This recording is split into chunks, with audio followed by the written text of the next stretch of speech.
Welcome to Mission APSC ANJ YouTube channel. আজি আপোনালোকৰ কাৰণে লৈ আহিছো বিভিন্ন প্ৰকাৰৰ beams এইবিলাক beamsৰ বিষয়ে জেনেৰেলি আপোনাৰ ইন্টাৰভিউত সুধি দিয়া যায়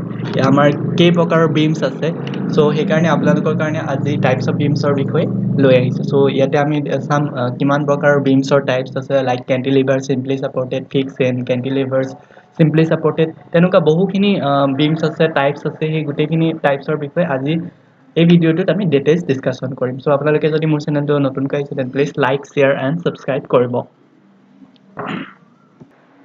সো beams সো আপোনালোকে ফিগাৰত দেখি আছে beams কি হয় beams is basically the horizontal members which is used to carry the vertical loads shear loads and horizontal load also known as beam so beam এ কি কৰে basically vertical load লয় horizontal loads লব পাৰে আৰু shear load লব পাৰে it is a major and important components of the building structure অত্যন্ত গুৰুত্বপূৰ্ণ আৰু major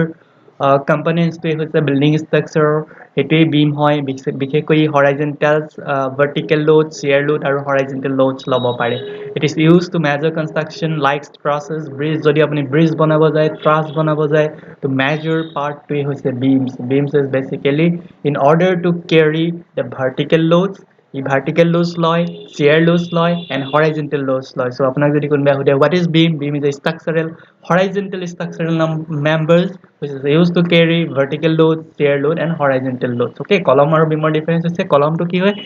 vertical structural members আৰু in case of beam it is an horizontal structural members okay beams are classified in three types according to requirements first part is according to end supports okay so end support to upor depend kori beams bilakok classify kora hoy prothomto hoise simply supported beam apuni figure dekhi ase etat ase hinge etat ase ruler the beams which are resisting freely on supports at its both ends are known as simply supported beam okay tar jitu both ends duitate jodi apunar resist which are resisting freely on the supports as its both ends ote freely ase okay are known as simply supported beam mane dui phale amar hinge ase etat ruler ase afale hinge ase so they are resisting freely on support so কোনো ধৰণৰ moment লব নোৱাৰে and the end that's why it is a simply supported beam okay next coming to continuous beam to amar simple beams hoy eto like similar types of simply supported beam but end support dutar majot ketaman ruler bahai dia hoy ba ketaman ruler supports bahai dia hoy the beam is similar to simply supported beam but more than two supports are provided okay amar simply supported duta support thake eta hinge eta ruler but yet bahut tatke beshi poa jay eta figure ot apuni 4 ta dekhai ase okay so it is used in large concrete bridge jodi amar bridge bilak dangor thake where length of the bridge is too much teti ami okol duta end or support dile ami bridge tor load lobo nuaro he karone ami ki koru we are providing more numbers of rulers inside the or in between the end supports okay so he karone etu continuous beam bili koa hoy so continuous beam basically simply supported beam e hoy but term intermediate ot বহুখিনি rulers দেখা পোৱা যায় so I hope আপোনালোকে বুজি পাইছে what is continuous beam and coming to the next part is overhanging beam okay so overhanging beam to according to end support or mote hoy yate overhanging beam ot ki hoy eta support freely rakha hoy আপোনালোকে সক overhanging portion eta figure dekhai ase hetu ki hoy hetu freely rakha ase end ot apunar support na thake unlike simply supported beam ba continuous beam ta duita end ote support thake yer eta end ot freely rakhai dia hoise to he karone he portion to ki hol overhanging hisabe kaam korise efale supports ase so you have more than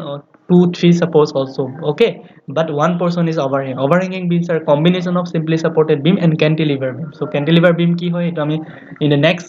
part or ami sam but etu cantilever beam ot basically eta side free thake okay so duita jodi ami combine kori diu eta part simply supported apuni jodi overhanging portion to yet consider no kore tente hole this part is nothing but simply supported okay so overhanging beams are basically combination of simply supported beam and cantilever beam due to this one or both ends of this beam is overhanging this beam is called overhanging beam okay overhanging beams are basically the combination of simply supported beam and cantilever beam due to one or both ends of this beam is overhanging this beam is called overhanging beam okay so I hope apnaloke buji paise overhanging beam ki hoy okay Next, coming to cantilever beam. Cantilever beam but eta fixed beam থাকে, fixed beamot eta side pura fixed support থাকে আৰু আনটো side কি হয় free থাকে, okay? So one end of the beam is fixed and another end is free, মানে কোনো ধৰণৰ support নাথাকে. This is a popular type of beam mostly used in truss, bridge and other structure. এটো বহুত popular type of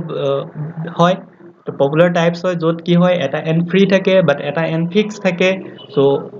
আমি যদি bridge, trusses, other structures বিলাক যদি বনাব খুজো, then we are using cantilever beam, okay? Next, coming to the last type of beam, that is fixed beams. The fixed and the beam which are fixed at its both ends are known as fixed beam. It is commonly used for truss and other structures, okay? The beam which are fixed at its both ends are known as fixed beam, okay? Duita ends fixed ase, it is commonly used in truss and other structures. Next, coming to আমি এতিয়া ইতিমধ্যে পাঁচটা type শিকিলো, fixed beam, then cantilever beams, then we have learned simply supported beams. So সেইখিনি আছিলে beamsৰ division according to the end support, মানে end support আমি কি কি ৰাখিছো তাৰ ওপৰত ডিপেন্ড কৰি, okay? So now we'll move to the next part, that is according to the cross section. So cross sections বিলাকৰ মতে আমাৰ beams to কেইটা ভাগত ভাগ কৰা হয়, so হেতু এটা next part. So তাতে আমাৰ প্ৰথমটো হৈছে I beam, যদি beamৰ shape to I হয়, যদি cross section to I হয়, আপুনি figure দেখি আছে, this is the I section, য'ত the width is B, okay? So ওপৰৰ যিটো part হেতু flange বুলি কয় আৰু মাজৰ যিটো part that is known as wave, আপোনালোকে RCS হয়তো ডিজাইন কৰিছে I beam.